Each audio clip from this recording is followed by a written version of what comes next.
comments expressed by the hosts, their guests, callers, and advisors on Freedom March are not necessarily those of the management, ownership, or production unit of ILS, the Verizon Media Group. Freedom March is a production of ILTV Studios and cannot be reproduced or represented in part or entirely without the express written consent of the Verizon Media Group. Freedom March is the intellectual property of the Verizon Media Group, copyright 2025. All rights are reserved. The march to freedom is long, and it must continue to evolve. Led by God and grounded in Scripture. March to freedom must be righteous, with a focus on accountability and sustainability to ensure that we leave no man behind. Have the courage to do the right thing and get yourself a red Bible. As we unleash the minds, you can be confident that the revolution is alive, and we will continue to document it. This is Freedom March. This is Freedom March.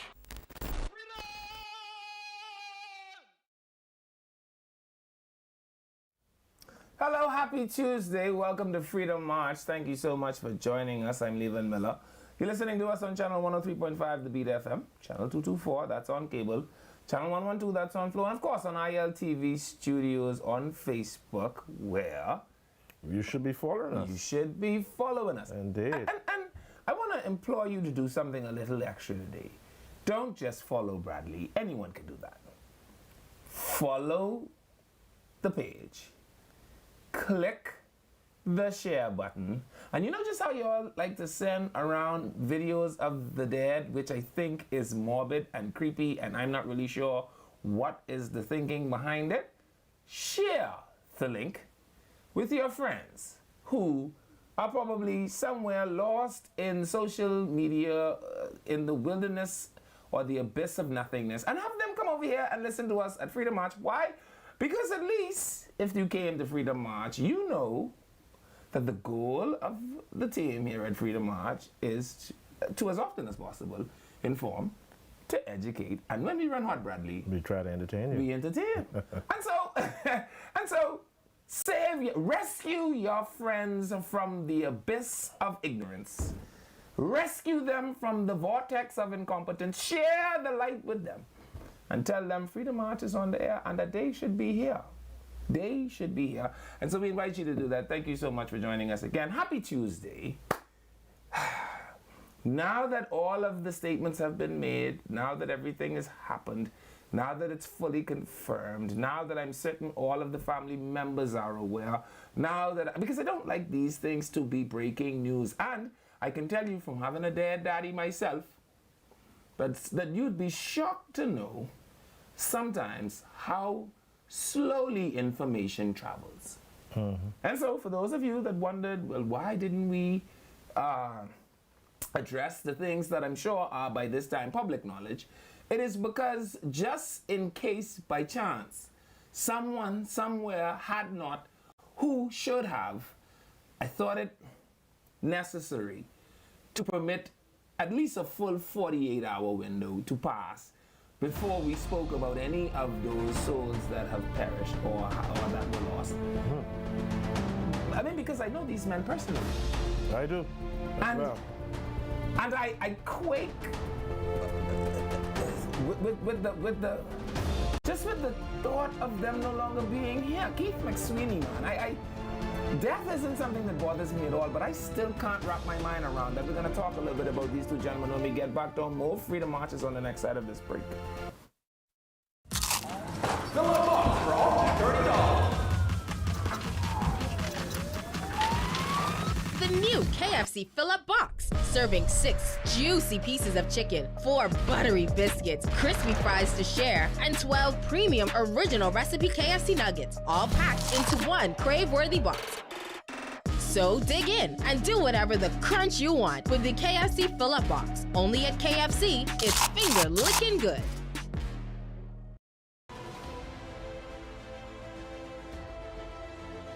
Every single person matters.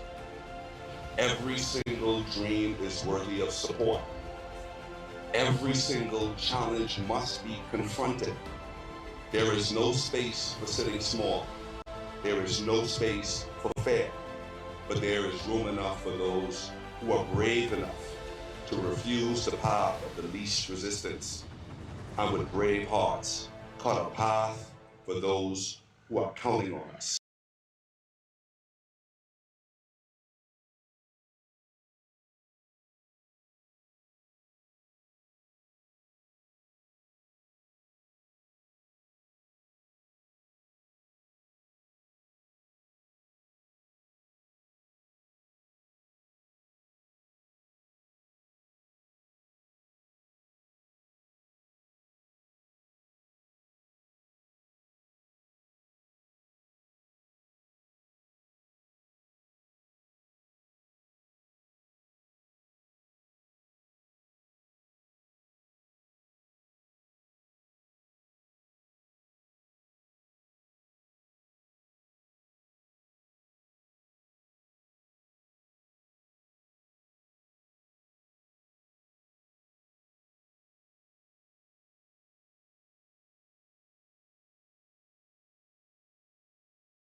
This is Freedom March.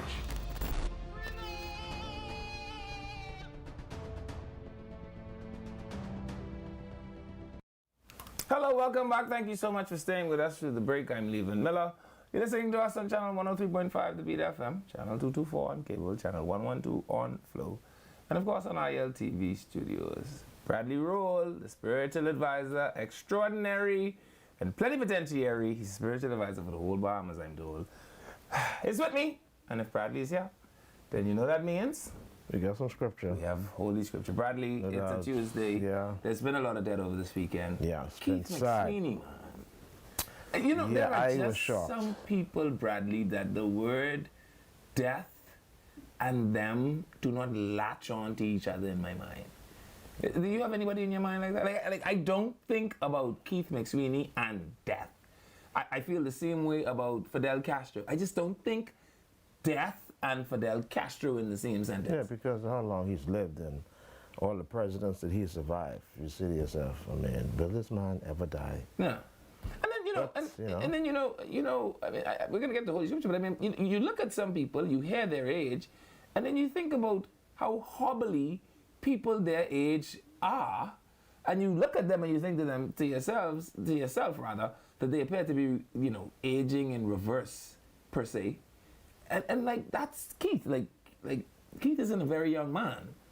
I mean, but if you look at him, if you look 56, he born in 56? No, he born in 1956, so we should make him 66, 76, no, 86, 96, 69. 2006. 69. Right, he's 70 years old, Yeah, basically. almost 70. Yeah. Right, and I mean, in my view, in impeccable shape.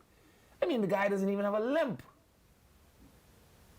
This is life. Yeah, but you know what is reality about this, and it's sobering. Yeah. No matter where you find yourself on the divide of belief in life or death, the sobering reality is this: regardless to how popular you may be, how powerful you may be, how rich you may be, how poor you may be, how beautiful you may be, how rich you may be, no matter where you are as a human being, there's a common denominator for us all, hey. Death. It's death. Death is the great And equalizer. that is the reality. No matter how you may feel about it, whether it's politics or not, the reality is all of us are facing that reality, and that's death. Yeah. And no matter how many times you come across, understand that you will die one day, when it does happen, it does seem to, you know, shake you up and get you to think a lot about Yeah. life and our purpose here, Yeah. and what we really should be doing while we do have breath in our lungs. Because one day, We will die. we're going to find that it will be gone. If you keep living, you will die. No doubt. Yeah. No doubt. And it brings us to this very important passage today in the book of Revelation, I think the chapter verse number 20. And the author here, John, is talking about the judgment of the dead for those who do believe. He says, and then I saw a great white throne and him who was seated on it. The earth and the heavens fled from his presence, and there was no more place for them. This is judgment. And I saw the dead, great and small, whether you're a politician or just a layman, whether you're a Rockefeller or a poor man like me. And I saw great and small standing before the throne, and books were open. Another book was open, which is the book of life. The dead were judged according to what they had done, as recorded in the books. The sea gave up the dead that were in it, and death and Hades gave up the dead that were in them. And each person was judged according to what they had done. And then death and Hades were thrown into the lake of fire. The lake of fire is the second death. And anyone whose name was not found written in the book of life was thrown into the lake of fire. This is just judgment. And John the Revelator, of course, got this revelation from Jesus Christ, which God gave to Jesus to show unto his servant John the things which must shortly come to pass. And he looked into the future, and this is one of the things that he saw, and he revealed it to the churches that were in Asia Minor, the 7 churches that were in Asia Minor, speaking about the judgment. It's a very powerful passage indeed, Revelation chapter 20, 11 to 15, and read from the NIV. And of course, the word of God is forever and ever blessed. Yeah. Thank you, producer. Yeah. Indeed. And so, Bradley, you know, death, the inevitable, is just one of those things that no matter how many times you encounter it, You just can't get used to it. yeah. And although Jesus has died and taken away from death this thing, so that you can cope with it, death is something that wraps its hands around you and in an instant cripples you. Like immediately when you hear of somebody. I mean, and then there are people like Von Miller, right? Like I barely have memory in my mind that doesn't include Von Miller. I remember the days of old when my grandfather, who was pastor at the church in Montelite, we would do a stage play called The Demonstration of Hell and the Souls of Granny. I think it was actually written by someone in my family, I'm not sure, but Vaughn Miller would always host our play every year. It would be him and One Touch Brother Hutch. You remember Brother Hutch? Yeah, I remember, Yeah, and remember. I remember, believe it or not, like to see them, because the world wasn't what it is now. Everything wasn't so instant and so visual. The only interaction I had with him would be his voice coming over an AM band, right? And all of the challenges that had. And then I remember, like meeting him for the first time at R.M. Bailey, and to see that he was such a towering figure. At least about 6'4". It's minimum. And I just thought to myself, wow, like he's a real person, right? And so I'm talking somewhere circa 93 maybe, circa 1992 or 93. And then I encountered him again as an adult. He was the ambassador or a tourism ambassador in the state of Jacksonville or somewhere. We did a church conference, and we ran into him again. And he was just so nice. And I remember maybe 2 weeks ago thinking, well, he doesn't need to continue on in this cabinet minister thing. He could just go back to doing the tourism ambassadorship thing, and that's a pretty cozy job in a different country with decent perks. I mean, and then I heard that he died. And just like that, 30 years of knowing him has come to an end. And that is... It's sobering. Sobering, Yeah. Indeed. Indeed. And then similarly, Keith McSweeney, I didn't always know him. I met him about somewhere in the middle of the pandemic time. But the thing I liked about him was he was stealth. I like smooth old dudes.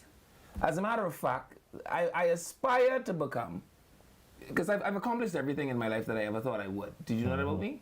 No. Like I have no further ambitions. Everything I've ever wanted to do with my life, I've done.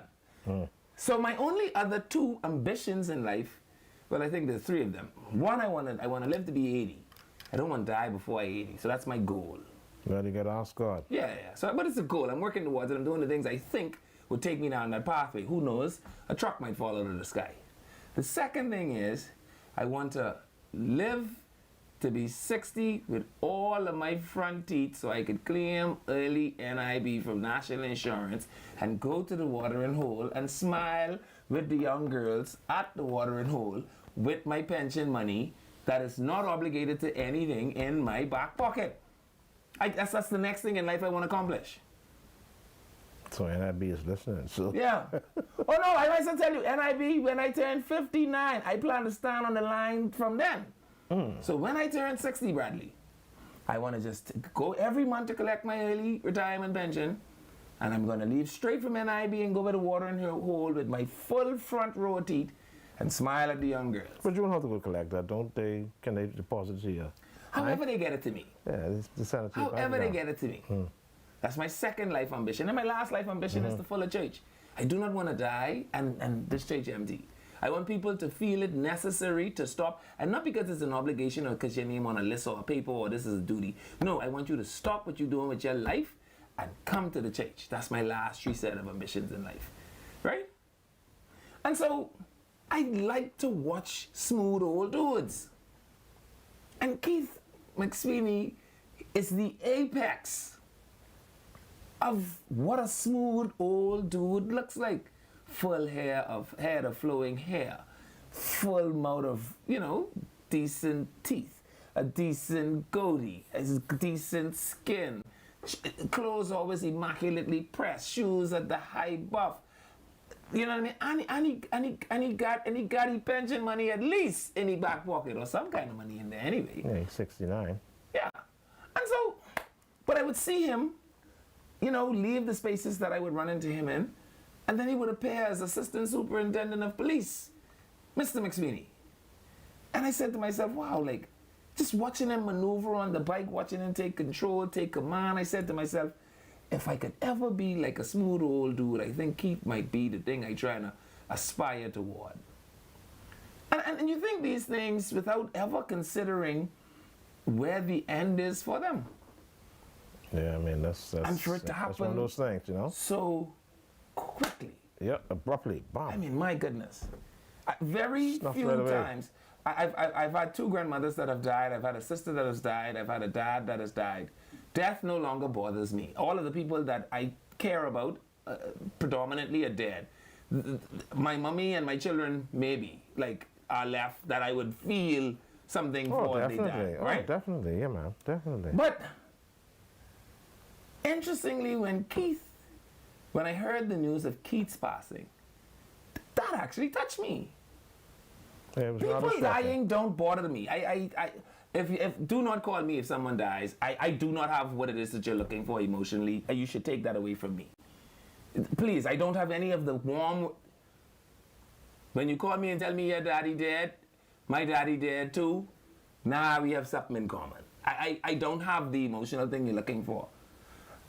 But when I heard of Keith's passing, somehow that one touched me in a kind of way that I can't quite explain. And I don't know why. Yeah? So anyway, that has happened. But life must go on, Bradley. And I tell Yeah, that is people, interesting, yeah. when you die, the only person that is dead is you. And so all of the other things that were happening must continue to happen. And we understand it fully when Jesus says, let the dead go bury the dead. All of the other things, all of the other appointments, all of the other, everything must be kept. Because only you are dead. And to those who remain, I'm talking to the PLP now. Let's get on with the business. Let's get on with the business. He was a remarkable person, a wonderful colleague. Well, I don't know about a superstar minister, but we'll call him that in death. He's dead now. Not so fast, because... Let us march to Zion. But there is, if I could use this from a spiritual perspective, there's always a time for grieving. And the Bible allots you Show me where Jesus grieved. It allots you a time for you to grieve your loved ones. Show me and where then Jesus after that grieved. period is done, you can... As a matter of fact, I think the government has decided that they're going to fly... That the nation is flying half-staff. Right. Yes. So this is a period now where we're going to mourn and remember this cabinet minister. Yes. But And those it's who work that mourn he's are done. mourning with hope. So let them mourn with hope as we march on. Let the people that are responsible, because I've got some advice for the Progressive Liberal Party. I intend to give it to them here this evening, right? And you could take the advice from me because I good at political advice. Put the picture of me and Rodney up whenever, and I found this picture. Facebook reminded me about it. It's 9 years old. It was right before I decided I wanted to nominate and run for the election in 2017. Yeah? And I came to Rodney. We were at a secret location and we met, I think it was Stewfish, I think it was. And we sat and we talked about strategy. And I'll never forget that Rodney Monka said to me, always be ready to rally And Sally. Sally. Those were his famous words, And I think it is such a wonderful piece of Rally advice. and Sally. And so to the Progressive Liberal Party, even in your time of mourning, because he says, my brother, politics is a gladiator sport. You must always be ready to strike. And if you feel like your time to strike is now, then I have no other word to offer you. Do it now. You don't need anything. They say you need money. Well, I ain't had no money. Those were his words to me.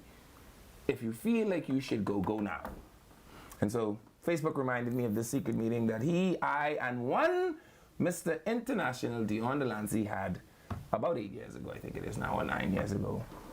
And so I wanted to make sure that I remind myself of this as I remind the Progressive Liberal Party of it, because Vaughn Miller is dead. Isn't that what Jesus said? Yeah, Lazarus is dead. Lazarus, my servant, is dead. yeah. And I am glad for your sakes. Yeah, because he was going to do something. That Something was miraculous. Yes. Vaughn That was Miller gonna put is some faith dead. in them. And I am glad for your sakes, because now you will get an opportunity to test and see what will actually happen. You mind these fellas who sliding these invisible graph around that only them one know where it originate from? They will have you believe in anything. You mind these fellas who tell you that if you don't somehow take them walking with you, you can't win a constituency, as if somehow they have some sort of whispering power? Vaughn Miller is dead. And I'm glad for your sakes that out of this, What's gonna come out of it, you think? you will get some an good? absolute opportunity to test all the things that you think you were doing correctly. You will get an absolute opportunity to know exactly what all your opponents are doing correctly. And you have a full opportunity to adjust where the adjustments are necessary, because you got 7 months now, or 8 months, what is it? What month we in now? October, November, December, January, February, March, April, May. You got 8 months. And to the fledgling DNA, I shan't call y'all name too much more times, because I told you all a long time ago you all are a fragrance. I am letting you all come back into frontline politics on one condition, that is that you join the FNA. They're coming back. Anything else is a no deal. But to the PLP, I say, Vaughn Miller is dead. And I am glad for your sakes. Jesus said the same thing. And I tell you, every day of my Christian walk, Bradley, I do one thing. I try to do all the things Jesus do, and I try to don't concern myself about doing any of the things that Jesus didn't do. So I have no soft words to offer them. Politics is exactly what politics is. People in politics are like shark teeth. When one drops out, one must come in its place. And to you, the PLP, I say, I am glad for your sakes. Freedom March will be right back.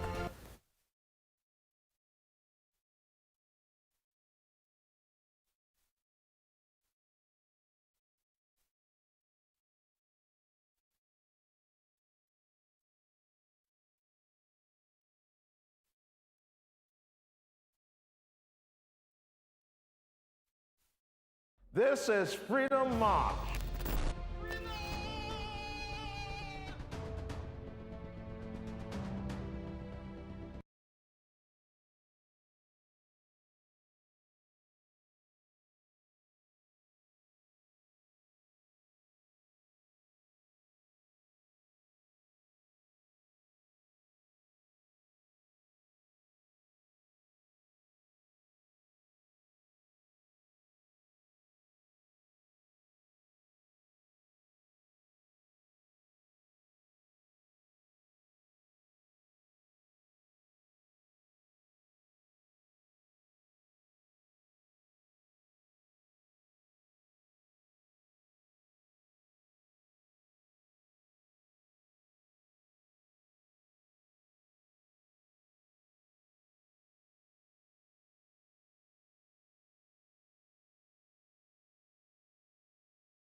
This is Freedom March.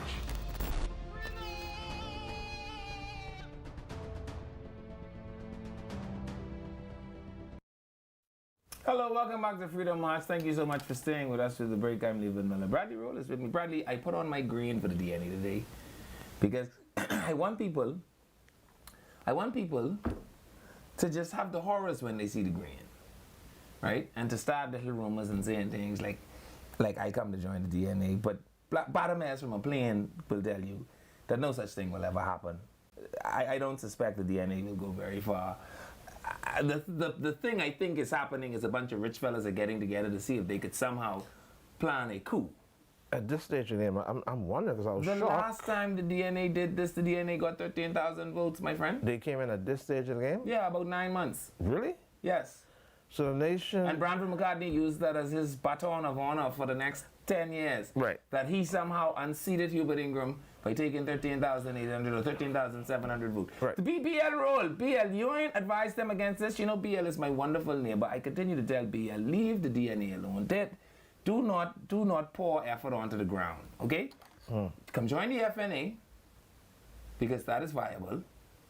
Stay with the PLP, because that might also be viable. And then, if you like Michael Lem, you could see what you and Michael Lem could figure out, because I don't think Michael Lem could figure out Michael Lem. That's where I am on it. Okay. So, the DNA is alive. I find it very difficult to really believe because you haven't heard anything from them. The DNA just said at the beginning of this year that they weren't going to contest. Right. Because so, elections cost a lot of money. Well, I only want to use it. So who's sponsoring them now? Let me tell you what I predict. I predict it will be Hubert Minnis and Brandon McCartney, leader and Brandon deputy McCartney. leader. Yeah, I suspect that they will go and they will get Renwood Wells. I suspect that they will go and get Desmond Bannister. I suspect that they will go and get Pakisha. I suspect that they will go and get whoever else the Free National Movement. Frankie Campbell too. Frankie Campbell might be there with the boy Blue Johnson or the Camp Road. He might be there. And if you put enough millionaires together, you know, they might convince themselves that they have what it takes. But I want to advise them, my brother, of the machinery that is known to be the Progressive Liberal Party. And when they click that on, that changes the tide, I can tell you. But this is going to be interesting because, you know, you got the Free National Movement, you got the PLP, you got the COI, the Coalition of Independence, and if the DNA decides to join in this race as well for the government, then you got votes splitting in 4 different The DNA ways. was outperformed the last election by the COI Okay. by almost 4,000 votes. I'm trying to figure out what are they going to do? The DNA is an exercise in a mental masturbatory excursion. That is what this is. It is a mental masturbatory excursion. And I want you all to stop fondling yourselves like that because it is unattractive and nobody thinks that it's cute. You all should not do these things in public. You should hide when you want to mentally masturbate all over the place. It is what exactly do you intend to accomplish? It shan't work. You would at the very least had to have changed the name.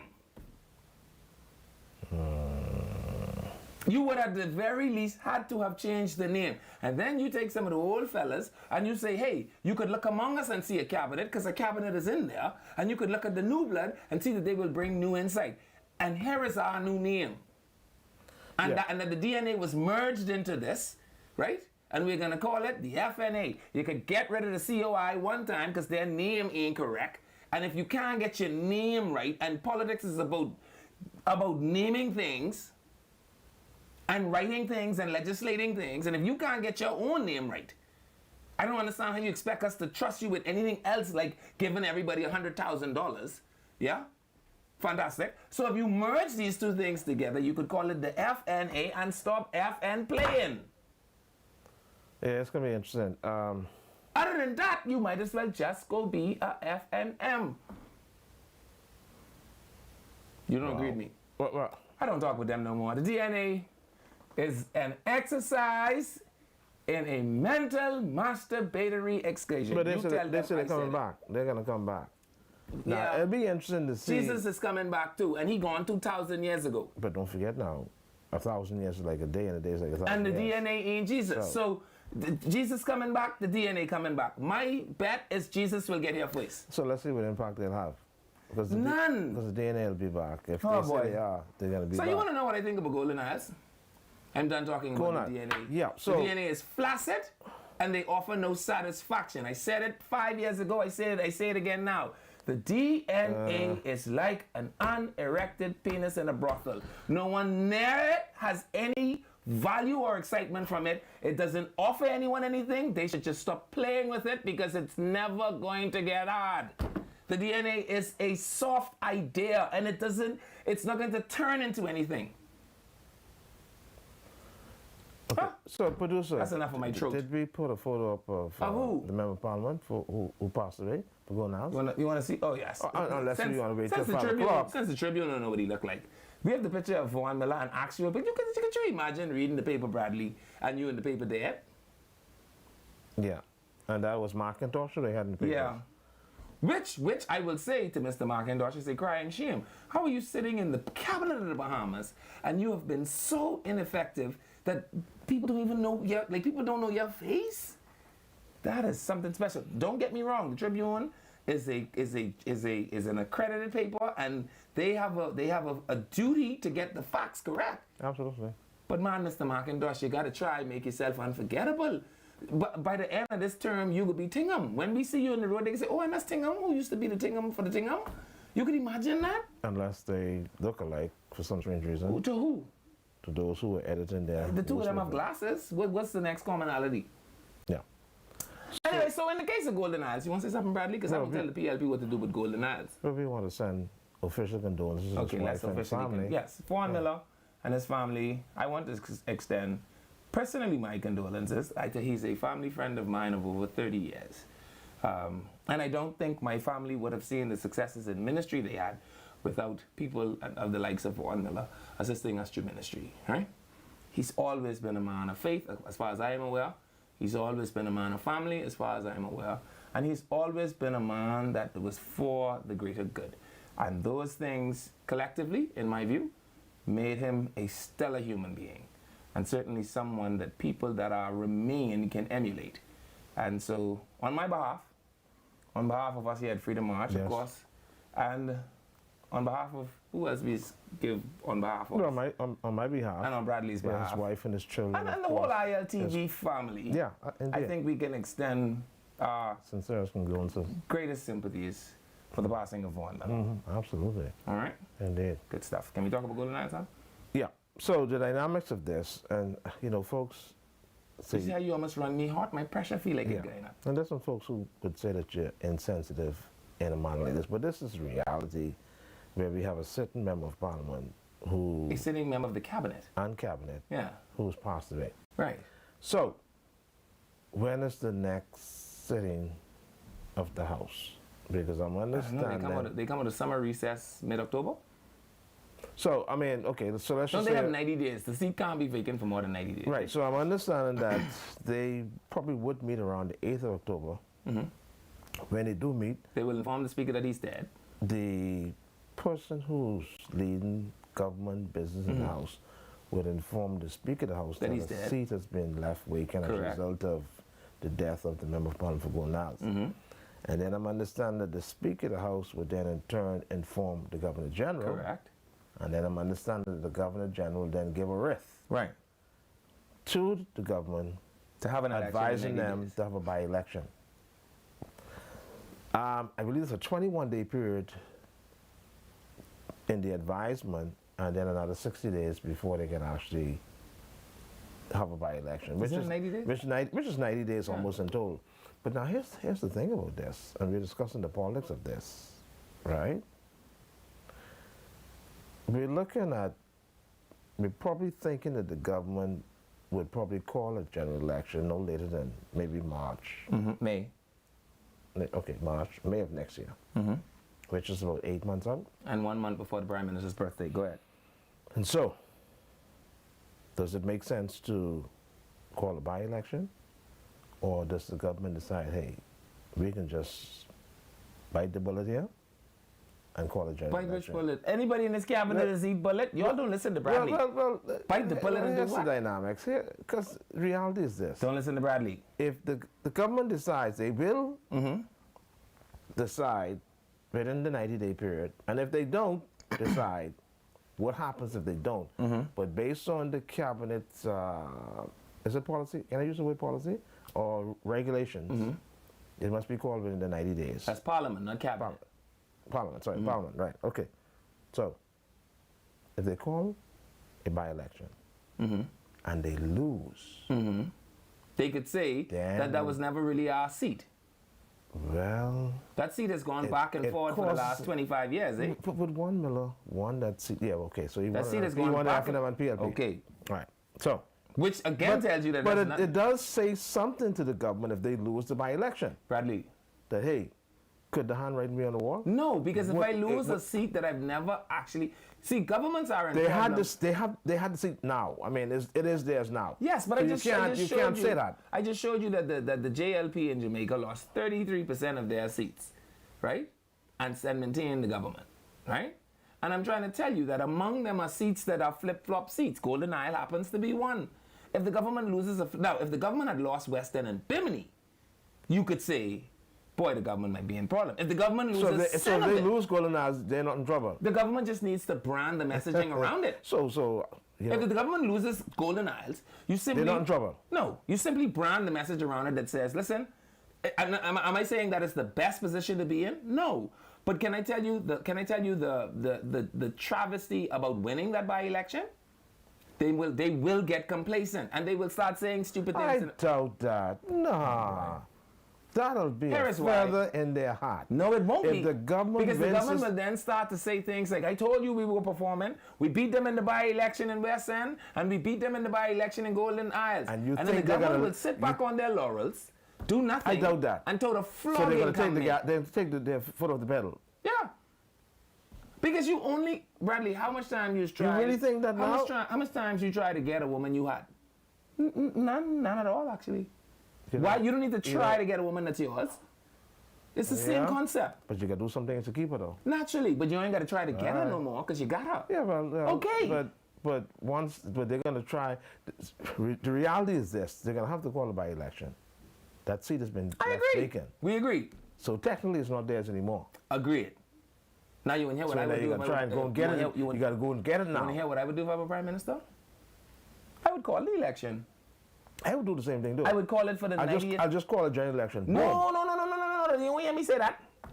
No, said- you Bradley. said you can call the What kind election. of blasphemy this is? No. Brave, do not listen to Bradley. I would bite just- the bullet. I would just no bite one the in this bullet cabinet is eat bullet. And just call an No, sir. election forthwith. Right Absolutely out. not. Boom. Listen to me, and I guarantee you 25% of the PLP members in cabinet right now, not in cabinet, in the parliament right now might not survive that. You know something? I'm not a prophet. I said this about a month or two ago. I'm not a prophet. But I can't predict. I believe this election is going to be in November. Don't listen to Bradley. I'm not a prophet. Remember now, Brave wasn't always I'm popular. not a Brave prophet. become popular as Prime I'm Minister, not a Bradley. prophet. And I'm telling you that if Brave try that and lose, the PLP will take his head off. No, they can't do that. Oh, boy. Ministers tried it and lost. Oh, boy. And you have Brave and Davis, up to the life election, went was on. not a popular politician. Brave has come to stardom as Prime Minister. Up to the last knock of the nail, people still had uncertainty in their heart about whether Philip Davis could pull it off. And I'm telling you, in my view, he has done demonstrably better than we thought, some of us thought he would. Brave has not had any big glitches. He's not had any big scandals. He's been running a pretty effective government, and the international world agrees with that. You could tell by the credit ratings, etc., etc. So he's doing a fantastic job. Not by my measurement, by the measurement of the IDB and the IMF and all the other people, not me. But guess who has the final say? I agree with you. Despite I'm all of saying that to you you, may though, be saying, Bradley, the final say lies hear me with your in the non-FNMA. hands of those voters And we who are going to agree. go to the poll and decide, is this rhetoric correct? And we agree. Well, we're It not can't be accepting that. rhetoric because it's the thing that we... We're not going to be accepting this. How is it? We're ready for change. How is it that the same things that make us angry, we can't use to make us calm? How is it that Bahamians are outside rowing and cussing every single time they hear but B minus reading? They can't even tell you what it means, you know. But as soon as they hear it on the news, they upset. So how is it the same thing that made you upset you can't use to make you calm? The employment rate has went up, you know. According to Brave, that's because the fellas them say group of season close. Oh, come on. I tell you what I just read today in the news. How many people is fish? What percentage of the population is a fisherman? I don't know. I'm very to you- small- I'm saying to you, Bradley, that I'm sure that there Oh, are smart wow. people in a room somewhere that are drawing the numbers and creating the rubric. Now, listen to what I'm telling you I would do if I were the Progressive Liberal Party and Prime Minister right now. You ready? I'd call the election. I'll call it for the Bye, night. right? I'll call the by-election, What you Bradley. gotta say? We ain't talking about election. I would, if I was talking about a general election, I would say general election. I would call the by-election. I would set the He date. has no choice. He has to do it. If he has no choice, he You has to listen do to it. me? Go ahead. I would set the date for the 90th day. That'll take them from October 1st to November 1st, November 1st to December 1st, December 1st to January 1st. I would call the election The by-election? The by-election, Bradley. I'm not talking about any other election. I would call it December 29th. Not during the Christmas holidays. You can't tell me what to do as the Prime Minister. We'll try it. And then, Bradley, These people ain't focused on no election during the Christmas. They buying you gifts. see what the F&M can win? You all don't listen. All right. And then, Bradley, I wouldn't run a candidate. Running a candidate means that there has to be infighting in the Progressive Liberal Party to pick a candidate. Let the people who are trying to put party together do that. And you say to them, listen, the government of the Bahamas is so focused on governing. We understand that there are some constitutional mandates and we will never infringe on that. Notwithstanding that, or some legal mandates, and we will not infringe on that. Notwithstanding that, presently, this party holds a 2/3 majority. Presently, the shift in power by the death of this one member of parliament doesn't stop the government from carrying out its agenda. Maybe you understand that. I mean, As a consequence of that, we have decided to put all of the arms of state necessary in place, and we will let them have an election so that the people can have their say. And you simply don't contest the seat.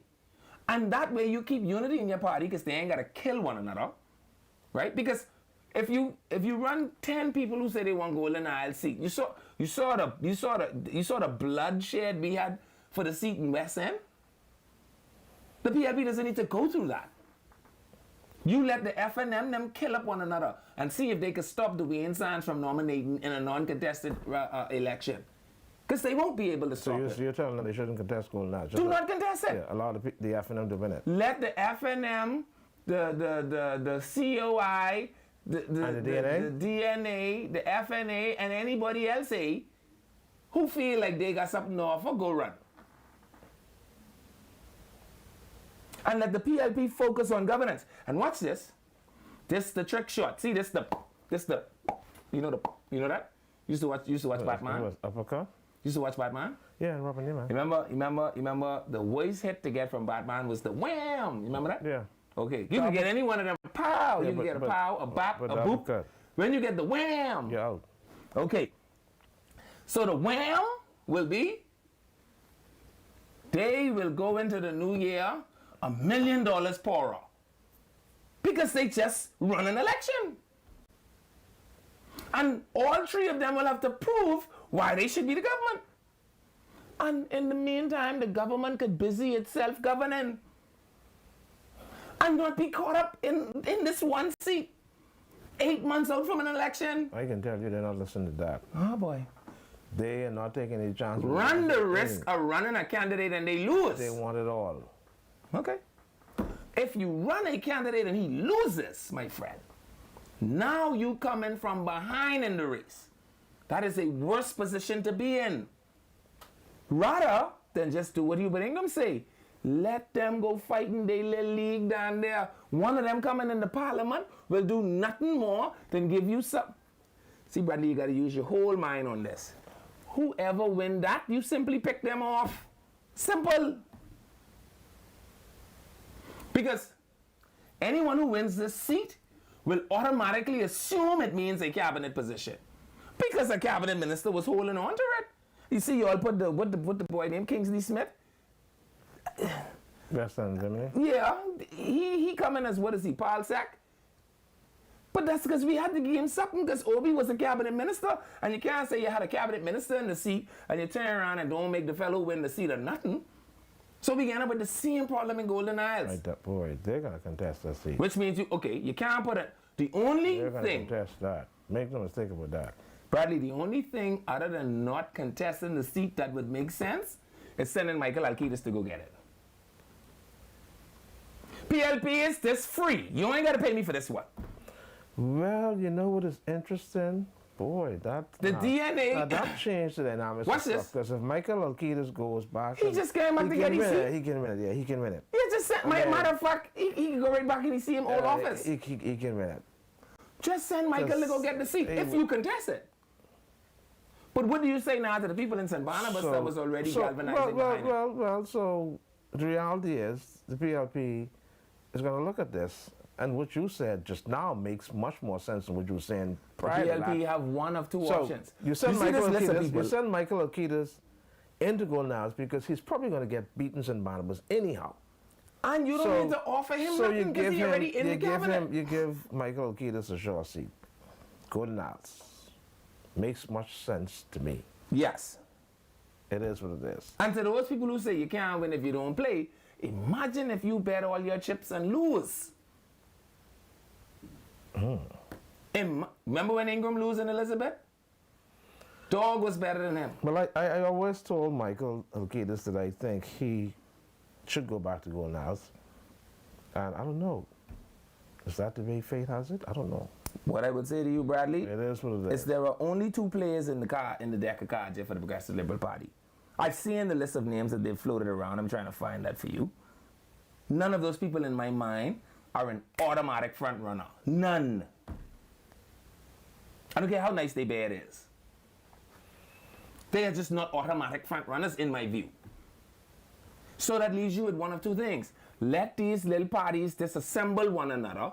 Because you think the DNA, who just coming off the bench, got $1 million for a by-election? Because that's what a by-election costs. You could kick the legs from under the chair of the FNM, because the FNM just catching themselves from the last $1 million they spent in West End. Remember now, when you're in government, it's hard for your financiers to find you money. Yeah, that's interesting.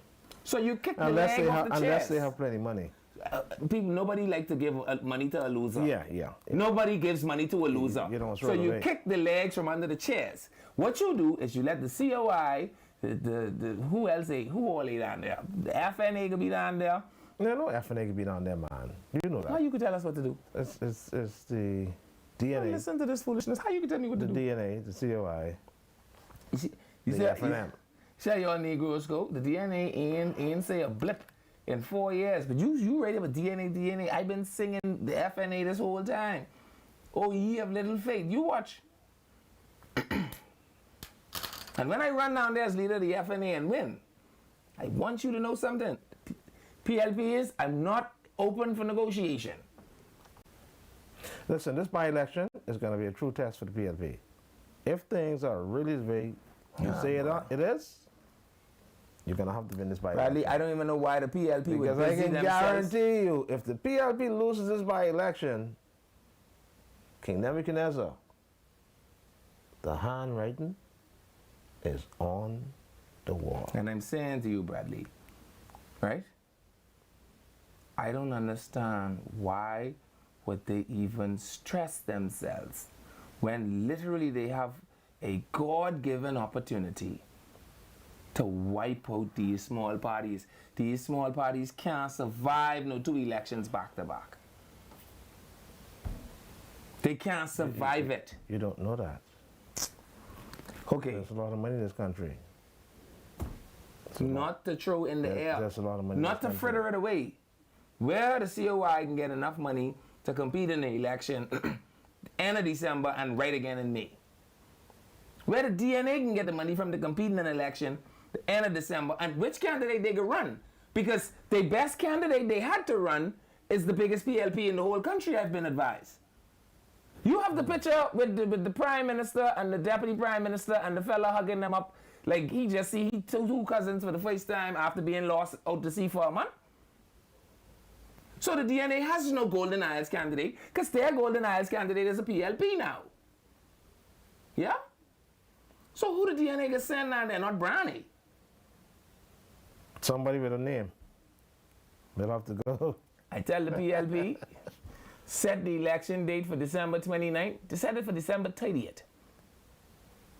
And think about this could be around Christmas time. They got to buy ham. They got to buy turkey. They got to. This is the election. And by the time as January roll around, right after majority rule day, I want the prime minister to say, well, you know something, that night he ain't gone too bad. Election will be May 5th. And watch you cause them faint immediately.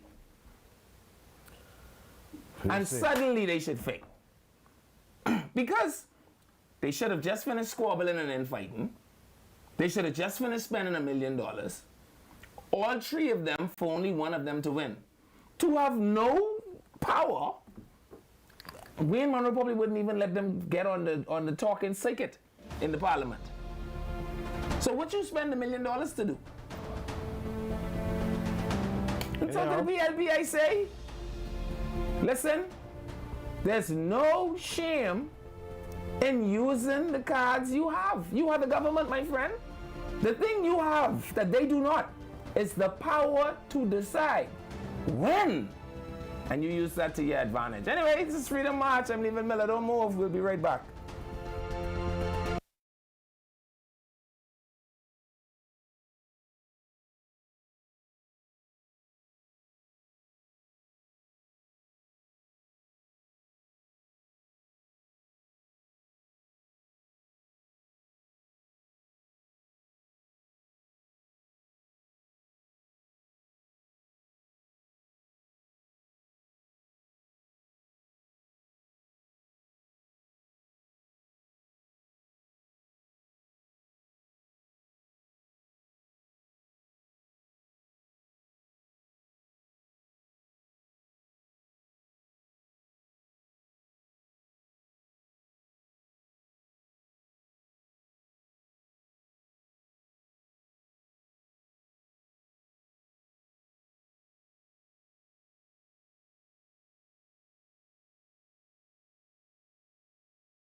This is Freedom March.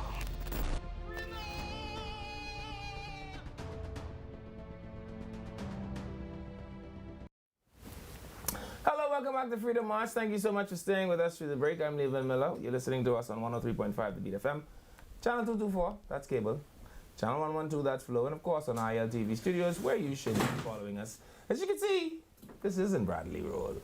And so, my friends from the beaches, the Public Parks and Beaches Authority, have come to talk to us about the things that happen over there at the Bahamas' Public Parks and Beaches Authority. And but before we get to that, I have to do this, Mr. Chairman, because I live my life in fear of these people on this birthday list. Right. So if I don't get to this birthday list, their birthday I may come not again. be able. I may not be able Birthday come to again. commute around this island without Yes, sir. security. Do what you All gotta right? do. And so birthdays for September 30th, Jamal and Jalen. I would like to wish father and son a happy, happy, happy birthday. Jamal and Jalen Brown over in Bryland, from your wife, boys, sister, grandparents, mother, Delaray Hutchinson, all who love you, especially the Hilltop Warriors. They want both of you to enjoy your birthday. And then there's Jeffrey Hepburn.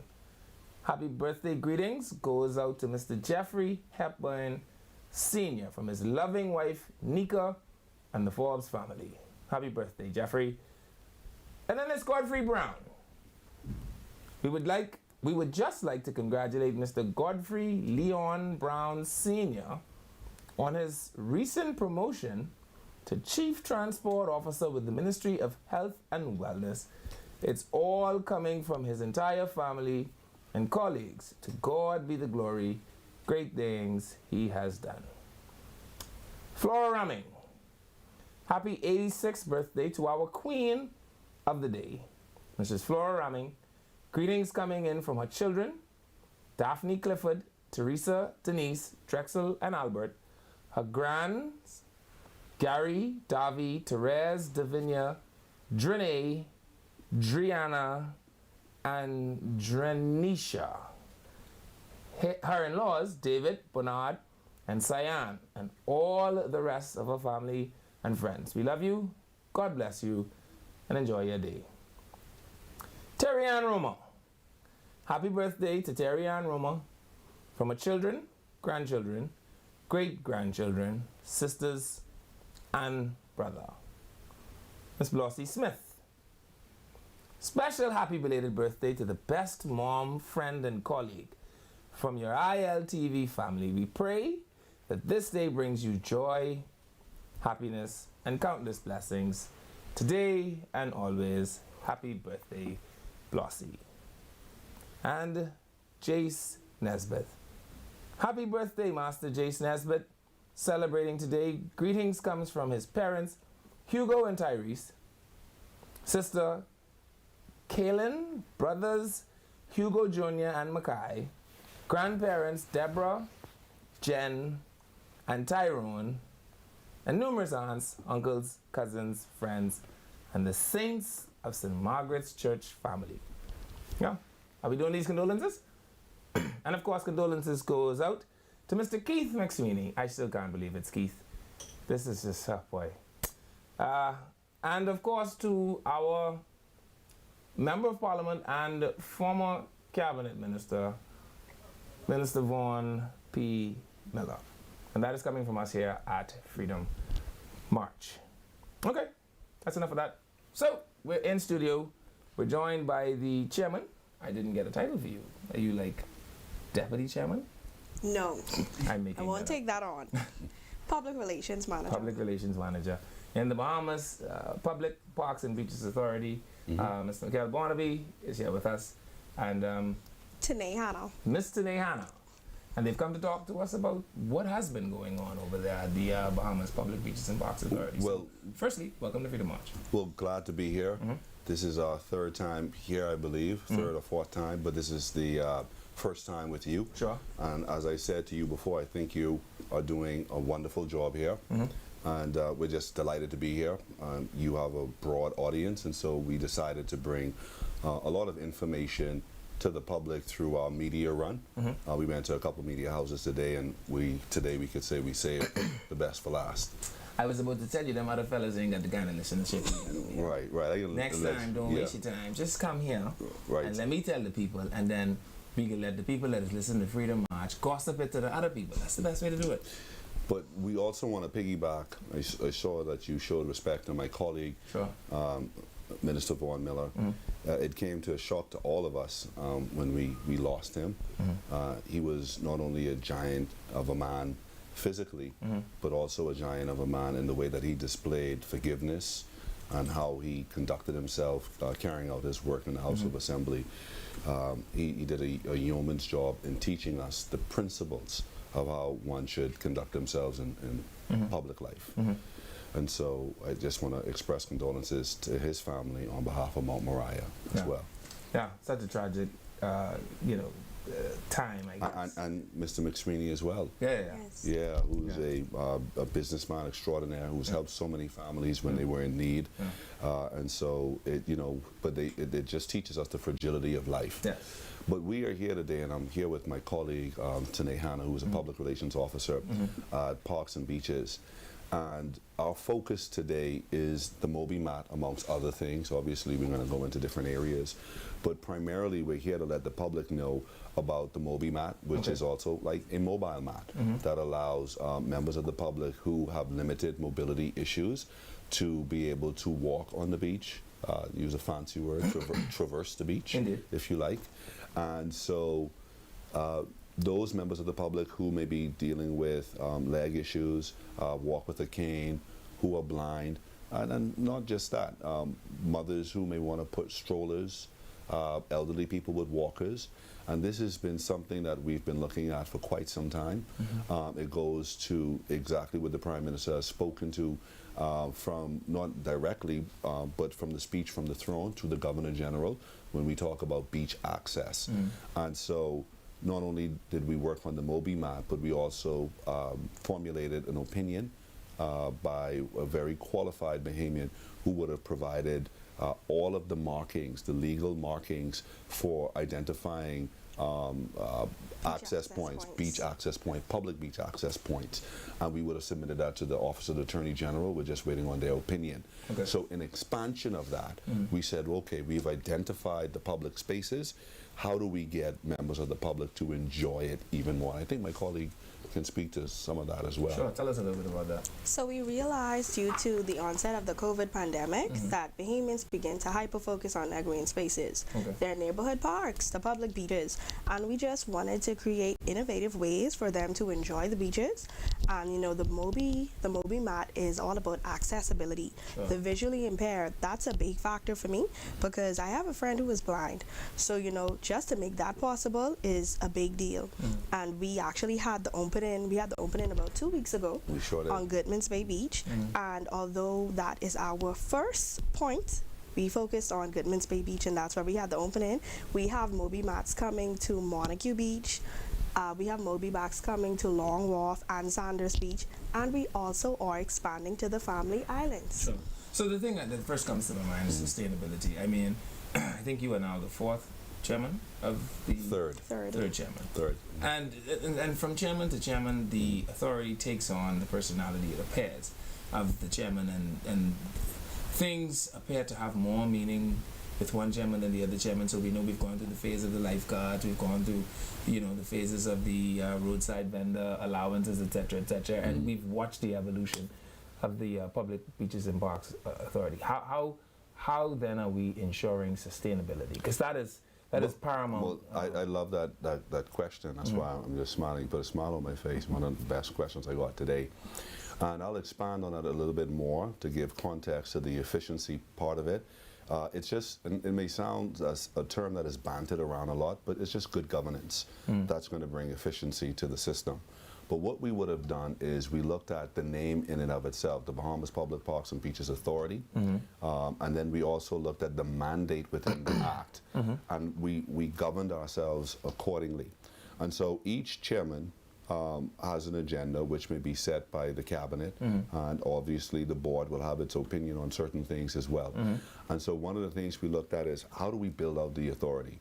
When we came to office, the authority was on Shirley Street. A building, a dilapidated building, mold infested. The staff were very depressed coming to work.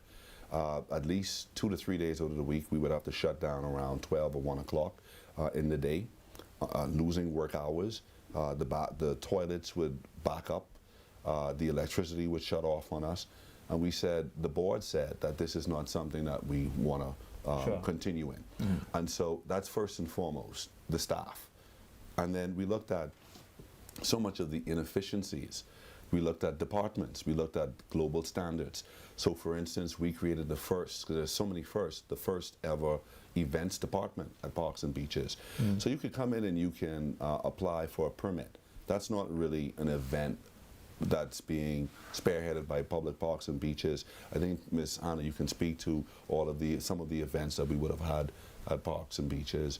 So my chairman would have spoken about so many branches that we have, and one thing that I am so grateful to mention is that he would have started the recreational department, and that is headed by Ms. Charlene Bridgewater, and what that department is responsible for is creating events to bring the public to the park. So we was on Freedom March, and we would have came to publicize our martial arts in the park, our fitness in the park. We had an Easter initiative on the park, so it's just so much events. And also he would have mentioned the events department, which is a part of our permits. So, you know, we have so many Bahamians, you know, who are seeking medical funding. You know, they reach out to us, we give them permits to use the park for a fundraiser, a family reunion. Some people have gotten married on the beaches.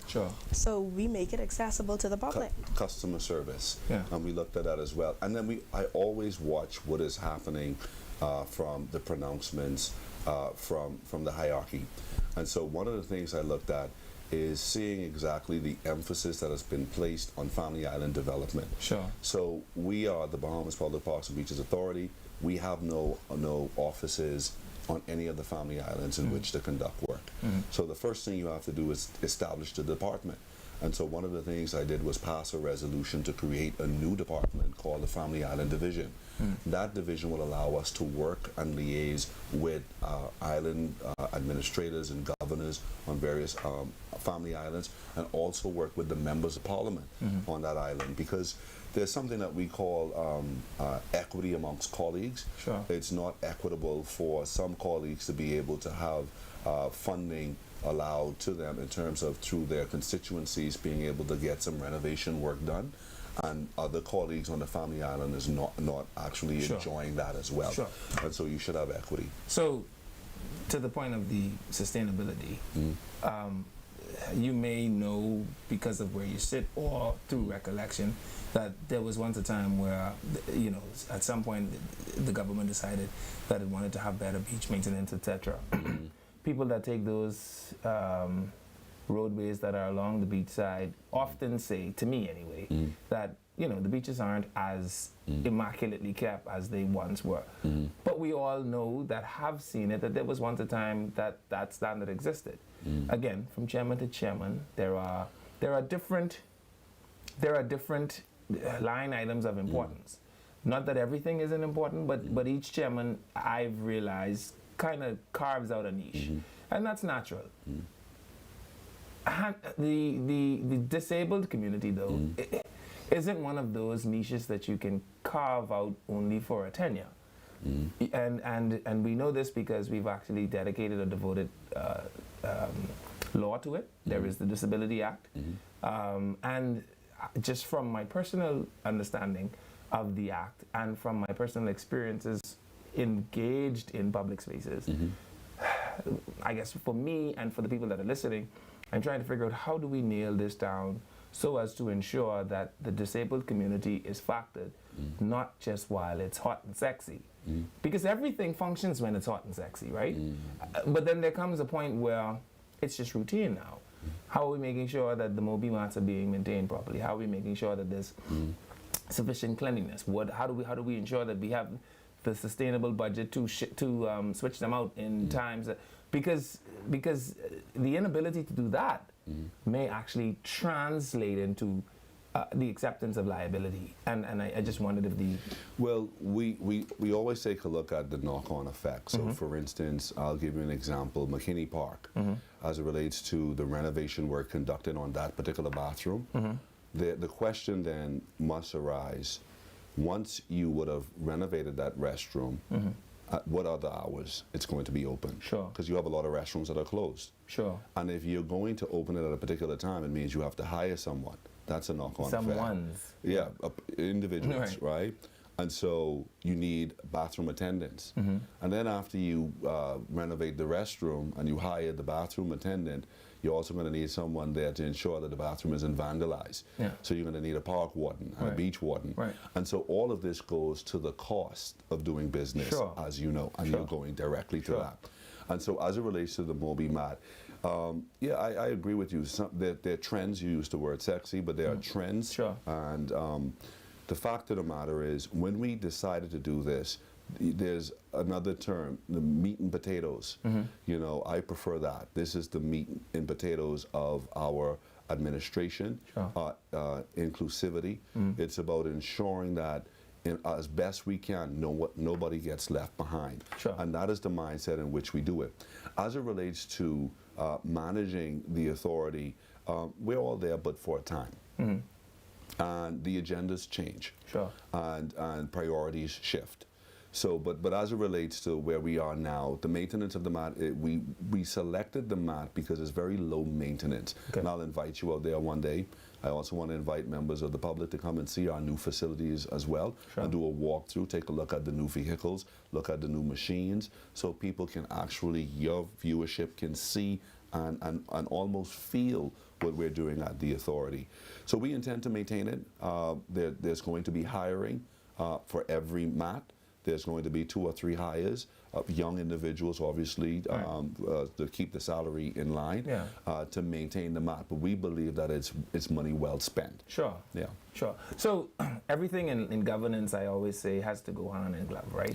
I know that you are the chairman of the Bahamas Public Beaches and Parks Authority. Yes, sir. The interesting thing about that is, the more you invite people into green spaces, the more you invite them to engage the green space. But for as long as human beings exist, they will generate waste.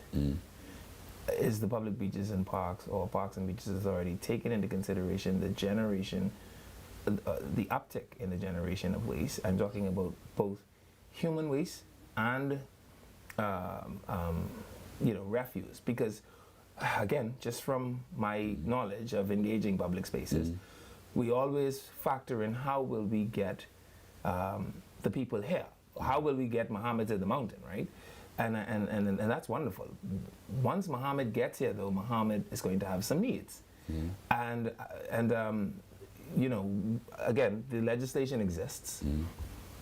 Has the Beaches and Parks, Public Parks and Beaches Authority considered, or are you considering, is it in the short term, long term, accessibility points, not just to the beach? Because there are people that are getting more sophisticated pieces of equipment that can move themselves without cars. So everything can't be a car ramp. Are they considering sidewalk accesses, cubicle spaces? Because I think, just from my engagement with the disabled community, what I've heard echoed is that many times policies have an appearance of looking out for the disabled without actually considering the need of the disabled. And so for you to say that we've built a handicap stall and all you did was put a rail in a 10 by 10, you didn't create a handicap stall, because there are specific markers for what is required. And so as the Beaches, Public Parks and Beaches Authority builds out greater accessibility, what are we doing? What are you doing? What is the team doing? How is the board approaching greater functionality for human interaction and, of course, human waste generation? Okay, well, as it relates to the first point, waste management, we've been working assiduously at opening more restrooms. It's not just about the waste part of it. It's just very practical that if you have a park, especially one of those parks that is heavily used, let's say, for instance, R. Bailey Park, that's one of those areas where there's no restroom at all. And so it's about just Which is how I don't know why it's a park. good old-fashioned decency. As a matter of fact, what I've learned at the authority is R.M. Bailey Park is actually supposed to be used by the school R.M. Bailey, not really a public park, but it's still a public space nonetheless, right? But the fact of the matter is, it speaks to the context of parks and beaches, how expansive it is. So when we look at all of the restrooms throughout New Providence, the conversation is now being had. The conversation about the disabled is now being had. And that's how we have a shift, because you're putting poignant questions to me about how do we manage this, because there's always a knock-on effect. Right. So if we are, as you would have said, inviting more people to the park, individuals to the park, we need the bathrooms to be open. Sure. After we after we open the bathrooms, there's the bathroom attendants, there's security officers, et cetera, et cetera, et cetera. And so, as I would have said to my executives, we will not be able to get everything done within this 5-year period. Sure. But if we're able to start the dialogue and the conversation in a real and substantive way, as you're saying, because this is not fluff. Right. Okay, as I said on other shows, I'm a Christian. Sure. I'm a Baptist, but we all are from African roots. Okay. Right? And when you look at persons being able to have access to the beach, because you seem to be a very practical person, you're talking about pragmatism.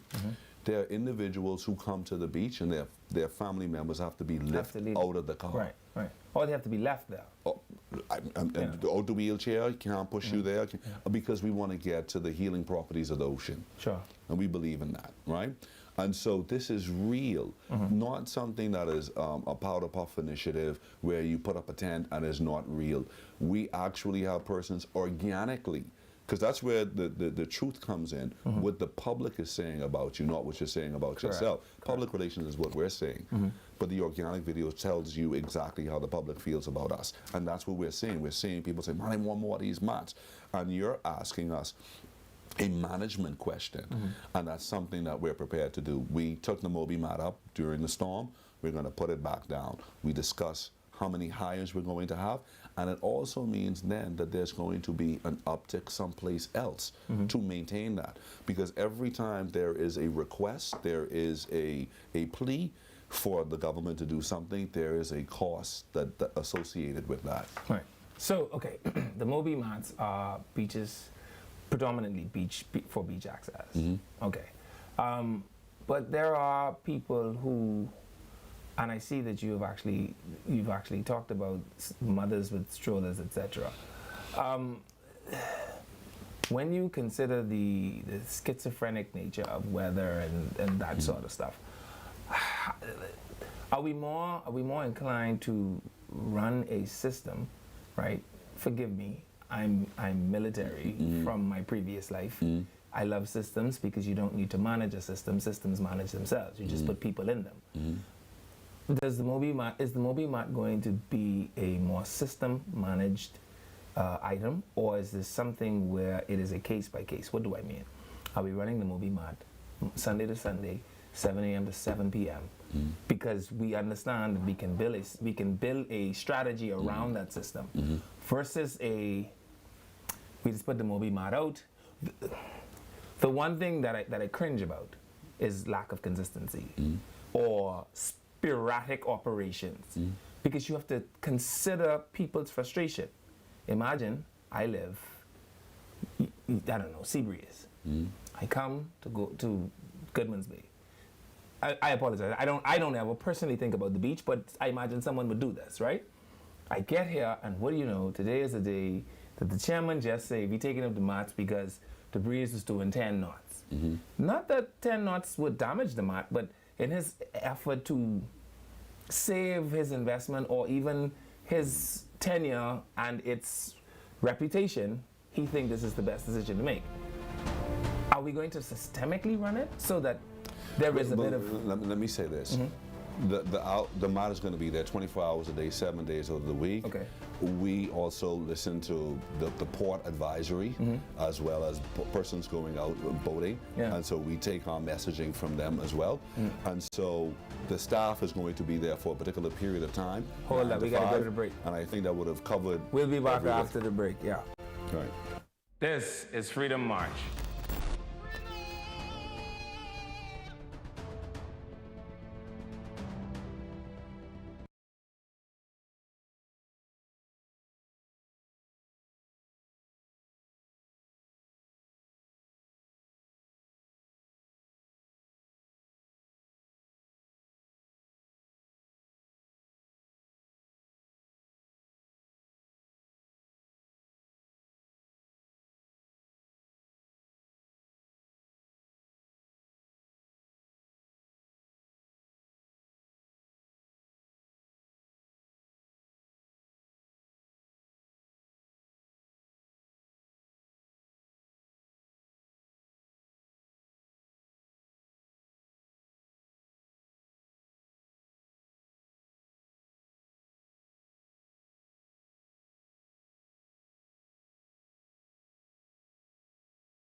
This is Freedom March.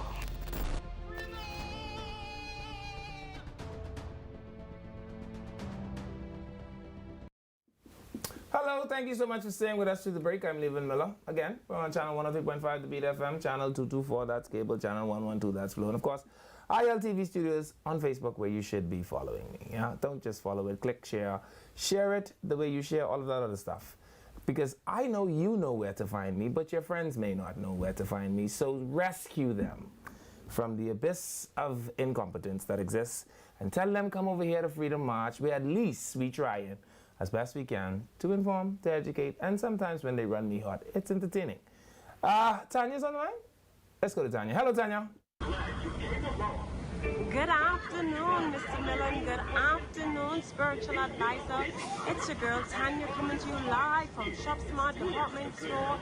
Your miracle right here at number 122 Matthew Street, where we say we're here for you for whatever season of your life and for everyday living. And yes, you can see from on the outside, making your way on the inside, that it is all about the news and the gals, all about the antique Halloween items. It is Halloween season here at Shop Smart, and we have got you covered. When you walk in the door, you have it fully adored with everything you need for whatever occasion you want to celebrate. And guess what? Not only do we have everything that you need for Halloween, but we have also got ourselves a 40% off everything Halloween and Harvest. So whether you want to celebrate in grand style for Halloween or you want to celebrate for Harvest, just come on in. Shop Smart has got you covered.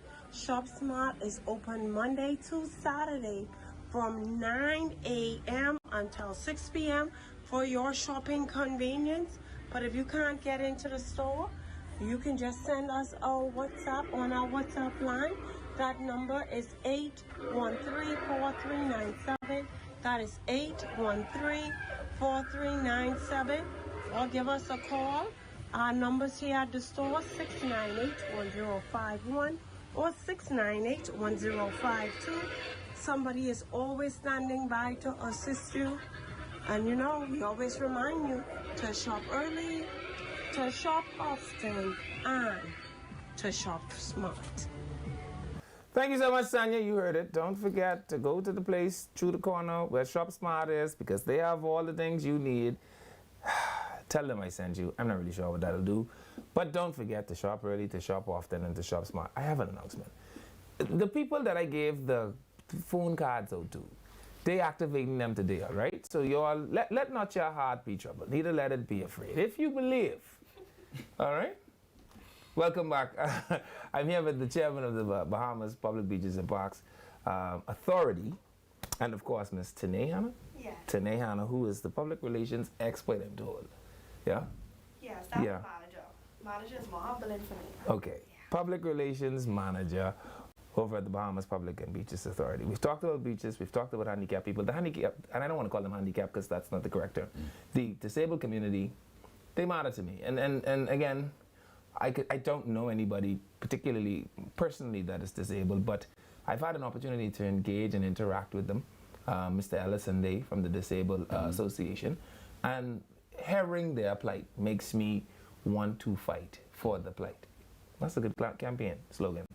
But I think here on Freedom March, while the job here is to get the questions out to you, it is also to ask the questions that invokes the kind of thought that gets them information they may not necessarily even ask for. And so hopefully that is what we get done here today. So we've talked about beaches, we've talked about the Moby mats. Let's go to parks, right? There's no need to say it. I'm sure you have seen that there has been an onslaught of viral videos with the state of public parks around New Providence particularly. I get it. Managing public spaces costs lots of money. I've always said to people, you can't tell people what the problem is if you were hired to fix the problem. No one hires the plumber for the plumber to come and tell them that the cess or that the water or that the whatever is backing up. You hire the plumber to stop it from flowing. All right? How are we addressing that? And what exactly is the plan to execute going forward? Well, first and foremost, as it relates to parks and beaches, again, I want to bring context. Sure. Because we're responsible for all of parks and Indeed. beaches. So we're responsible for the parks. There's over 220 parks and green spaces in New Providence alone. Yeah. This is not it does not include the family of islands. Sure. We're responsible for every single beach, public beach. We're responsible for every single road, Sure. every single verge, billboards that are being erected illegally. We have to police that as well. And so the vendors, the vendoring, the vendors, the beach vendors, some of the street vendors, the seasonal vendors, it's an incredible task at parks and beaches. Sure. When we took office, the state of parks and beaches was one that it left a lot to be desired. Sure. I'll say that. But governments are continuous. We know that there are challenges, and that's why we're elected, Sure. right, to fix those challenges. And this is why it may sound like fluff, but I talk about, to answer your question in a complete way, all that was done at parks and beaches. I think as your question goes to fiscal responsibility as well, Right. at its roots. And strategy, because Right. because the strategy can't be to continue to mention the problem. No, and so when you look at moving from where we were originally, that's a solution. When you look at having 2 or 3 cars for the inspectors to conduct their work, to now having a fleet of vehicles, a fleet of trucks, a fleet of Jeeps, that is a solution. When you look at having 1 or 2, we have the ride-on lawnmowers, and we also have the push lawnmowers. We've replenished our stock by 1,000%. When we look at the weed whackers, when we look at hiring mechanics to maintain it, that's the systems that you like to talk about. Sure. When we talk about the customer service department, when people are calling in for complaints that never existed, that's hiring. When we talk about a full complement of accountants at parks and beaches, when we talk about fiscal responsibility, and I liken it to when Barack Obama took about 50% of his term to get through Obamacare. We did the same thing with fiscal responsibility by ensuring that every single audit at the authority was prepared. So the authority has been around for over a decade. I'm going to get to your question of parks, like a Baptist preacher, we can get there, right? But I have to provide I'm with context, you. I'm with you. Let's right? keep going. I'm Church of God, by the way. Keep going. New Bethlehem Baptist originate, right? So we look at, for 10 solid decades, not one single... No, for 1 decade. For 1 decade, solid, yeah, sorry, not 100. Go on. For a decade. For a decade. And so it took us about 1.5 years just to get the reporting done. And so in order to do so, just so members of the public can hear what had to have happened, when I came in, I said, we have to audit this place. It must be audited. The auditor said to me, you can't start from the year that you came in, Mr. Barnaby. You have to start from the inception from the last year. So we said, well, what's the last year? Right? Obviously, it was 2020, right? He said, Mr. Barnaby, we have no evidence of any fiscal financial reports being prepared. So I said, we have to fix that. So we had to hire 2 teams of accountants to get that done. And so we're running a whole lot of different races. We're fixing the vehicles. We're moving the staff. We're making sure that we have standby generators at the authority. We're creating the Family Island Division, all at the same time preparing and repairing parks. Sure. All at the same time as we fix the park, they're being vandalized by some members of the public. Sure. And so it is very easy, you said that you're a military man and you move about this country, you know that there have been parks, not passing the buck, that have been down for about 10 years straight. Because you were able to say there are some beaches that were well maintained. Well, as time progressed, there's erosion, coastal erosion. Sure. There are a lot of different factors that impact the Naturally. cleanliness of the beach, right? But I didn't want to go too deep into that because that then segues into another direction.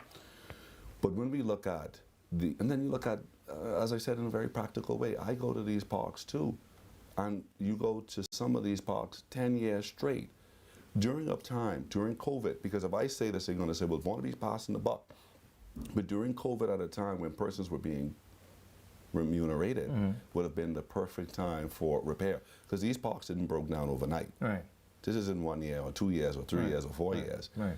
This is a systematic neglect. Sure. And so we are hyper-focused on addressing the issues of dilapidation on some of our parks. Sure. We don't expect... So this is a question for you. So who are you telling and how? And here is why. The gospel is good news. We're here now. But unless someone preaches it, Wait. it is of no use to anybody. I'm so happy you mentioned that, because, you know, today was all about addressing the media. When we had our opening with the Moby Mat, we also addressed this. And, you know, one thing that I do want the public to adhere to is that we are responsible for the public parks. We know that, Sure. as well as all the other branches that we would have mentioned previously. But the maintenance of the public parks and the public beaches is a civic duty. Sure. It's a civic duty. But the civic people don't collect no salary for it. See, and that is where it becomes a very delicate dance. While I have a human responsibility to be a decent human, we know that there aren't all decent humans on the planet. Other than that, Fox Hill Prison would be obsolete, yeah? Because we know that, because there are two sets of people, decent humans, and then people that are paid to do it. I heard the list of items that you've given us, the things that... Just some of them. Right. Here is something I say often. The man in the car accident is wondering, where is the ambulance? The ambulance driver is running red lights trying to get to him. There has to be some sort of a connect between those two people, so that while the ambulance driver is breaking road traffic law to get to the person with the injury, the person with the injury doesn't feel like he's being left to die. And so that is where I'm trying to get to in this conversation, for you to tell me, remarkable work. How exactly are we telling the people we're doing that? How do they know? What do they know? And one last thing, and in this age of information overload, you've got to hit them with it. It's got to be every day, every minute, because other than that, you get lost in the traffic. It's continuous. I'm happy you mentioned that. One thing that I want to go back to, you mentioned that, you know, our chairman, he's a new chairman, so he's setting a new normal. And with that being said, a lot of things that he has done has been revolutionary. It's never been done before. And when you set a standard, you allow a pathway for others to come and follow and expand, make it better. And we have actually put a lot of people in place to help it and keep it ongoing. You mentioned Goodman's Bay Park. We actually renovated that park in 2022. Several times, about 3 or 4 and several times after that. So, you know, when I say civic duty, it's something as simple as, if you're at the park and you see someone misusing public equipment, that you can say something. We have people out there. We have you call 919. Don't listen to her on that. Call. No, this is a crazy place. It's true. You don't listen to this woman. If you see the people breaking up the government toilet bowl, you know who's supposed to deal with that? Shanta. You call Shanta and you say, Shanta, I don't know what's going on with this guy, but he like to break up toilet, and Shanta will send a team of strong gun-toting policemen who I assume will excavate him from then the vagrants, the facility. The vagrants too, you know. We love everyone. We are all Christians here. Well, I would assume. Church of God, Church of God. Good man. We're the safest among the bunch. Amen. So, you know, that's a big concern. You know, we've been completing a lot of renovations, and we enter the public bathrooms, right? And the things we see, it will blind you. You know, we have facilities where the water pumps, all of the water infrastructure have been taken out, stolen, vandalism. And, you know, if water can't get into the bathroom, that's a major problem. And, you know, people who have, you know, psychiatric and mental disabilities, they do a lot of weird things. And then we have a lot of trash. So it's a lot that we deal with, and it's constant. But again, when you're running a race, you have to pace yourself. And we have to actually, or if you're looking at medical triage, you have to deal with some of the things that are most important at that particular time. I don't want to underplay the importance of the emphasis that were placed on the fiscal responsibility of the authority. Naturally. I imagine that you can't get anything done without has that. never been done before at any authority at all. And that's accountability. We understand that there have been some legacy issues as it relates to the park, and we understand that there have been some media houses that have a particular concern about the parks. Now, we understand that, and we are addressing it. And the way we're addressing it is we look to receive some more attention from different areas of the government so that we all can work in unison on trying to get that done. So now I have to ask the question, if you've put that kind of effort into fiscal responsibility, you've put that kind of effort into what I call back house work, right? In order to make sure that the front house works correctly, the back of house has to function. Because small collapses back of house turns into chaos in the front of house, right? And so you've done the heavy lifting behind the scenes. You've put the authority in the most fiscally aligned or prudent position that it's been in its history, according to your claim. In terms of disclosure. In terms of So now we know where all the zeros are. Right. I get that. How are we though using that to change the way we engage people like our contractors? How are we using that to affect the people that we engage, like our service people that actually permit holders? Not the permit holders. I'm talking about the people that are responsible for the renovations and the maintenance and how does that affect them? It's going to inform us in a very practical way. If you speak to, and I don't want to put words in their mouth, if you speak to all of the former chairmen, they will all tell you that they wish to have more funding. Sure.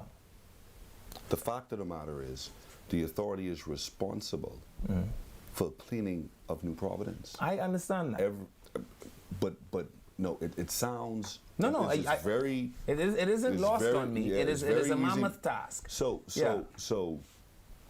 like there are, when you have parades, yes, some unplanned for, you have state funerals, you special visitations. Special visitations. Yes. Dignitaries. Sure. We're responsible for cleaning that. Sure. Storms. And so I'm getting to where I believe because I'm talking about go. the boots on the ground. No, I'm getting there. Yeah. There's a cost to that. And so without getting into the minutia of this contractor, that contractor, because we would look at that based on where the funding is going, what I'm saying is then it then informs what the request ought to be in order to make sure that we are properly mobilized to get certain things done. Sure, but in your right housing. And the authority and the public, more so the public, must be ready to not balk at the numbers that they may hear. Yeah. That is necessary, but justified. Sure. With line items to justify why. Yeah. The authority now went from a hole in the wall to public prominence now. Sure, I understand that. And as a Christian, I understand that the Bible tells me that money is the thing that answers all things, right? So I'm never concerned about the amount of the money. Sometimes I'm not even concerned about what the money was spent on. I've said it to people in another place that whenever we do not practice absolute efficacy with regards to service received, monies paid, we are doing a disservice to the authority, we're doing a disservice to the society, and we're doing a disservice to some family somewhere. Right. How are you closing that gap, Mr. Chairman? Because what I hear often is, if you want an MP, Miguel Barnaby is your guy. What do you mean by that? No, like he's a stellar MP. Right. Why can't we be paid for this thing? Why can't it's a cyclical claim. What do you mean? I'm talking about as you do better park management, as you do better park, whatever it is that you're doing down there, how are you ensuring that the line between Beaches and Parks as an authority and the contractors that it employs have better efficiency with pay schedules, etc.? How are we ensuring that the people that come and do emergency work and the Beaches and Parks Authority is getting a more linear route towards service given payment made? How are we closing that gap, Mr. Chairman? Because you can't brag to me about growing grass if you have a yard full of dying cows. Well, let me say this. What we do at the authority is we ensure that our inspectors have all of their worksheets in a timely manner. We make sure that the accounts department, who's been doing an excellent job to ensure that once we receive our subvention, that we are ready to pay. And so customer service is also liaising with those individuals because we understand the anxiety. But from a standpoint of from what public parks and beaches is able to do, we are ready by the middle of the month. Because you know, so fans need our money. You see how wonderful our colleague here look? It take money to keep that looking like that. Indeed. Right? And I have this saying, this is a Leavenism, right? Children is called mommy for money, mommy is called daddy for money. Who daddy is called for money? God. And the problem is, God ain't have no Commonwealth bank account. So he can't even wire that to you right away. He have to send like a fish mouth or like a ram in the bush or something. And I don't really go in the bush, which means people that are offering service because they are the boots on the ground. They are the engine that keeps the thing ticking. And I think I have a duty to ensure that they hear me on this platform, question the chairman about how is he improving efficacy in that area. You do what you can do, and we're doing that. Initially, when we took office, there was, I think maybe in 21, we changed the payment date as well. I think the last cleaning schedule, it was the 10th, it was the 5th, the 15th, and the 25th, something like that, far down in the month. We changed the cleaning dates to the 1st, the 10th, and the 20th to ensure that the inspectors have sufficient time to get their worksheets in. And then we decided, why wait until the 20th? We want your worksheets in as the weeks go by. So we received the last one on the 20th. And so we do what we can do from an authority standpoint. And as long as we're on standby, ready to receive our subvention, we're ready to go. Okay.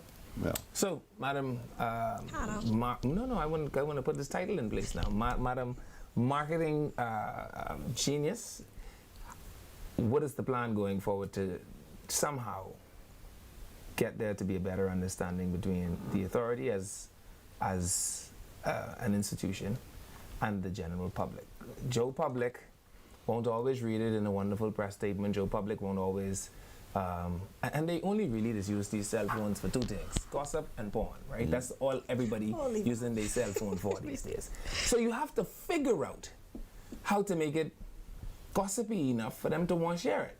It have to be tidbitty enough for it to be instant. They have the attention span of a goldfish these days. And that's not your fault, right? But it doesn't matter how brilliant the work is if the gospel is the good news, but unless you can preach it effectively, it doesn't do the things it's supposed to do. How are we closing the gap of communication between the authority and Joe Public? I'm happy that you asked that question because our Facebook page, we have had some issues with it. And we do know that, a large scope of the public still uses Facebook. And that's how they find us, that's how they contact us. So I don't know if your producer could probably please put up the Facebook thing. Active account. We do, and we do a lot on TikTok. Yes, we have some serious things coming to TikTok. We can't wait to release them. And some great things. If you need a TikTok model, you all could consider me. I'll call on you. Okay, very good. I'm thinking some Baywatch stuff. We have some new lifeguards coming out. I can see you running on the beach. We can get that word out. Running so this is our Facebook. This is our Facebook page. So please follow us. We are trying to deal with getting some of the former pages down that we aren't actively using. This is the account. You can message this account. Our TikTok page is Bahamas PBA. And please call the office.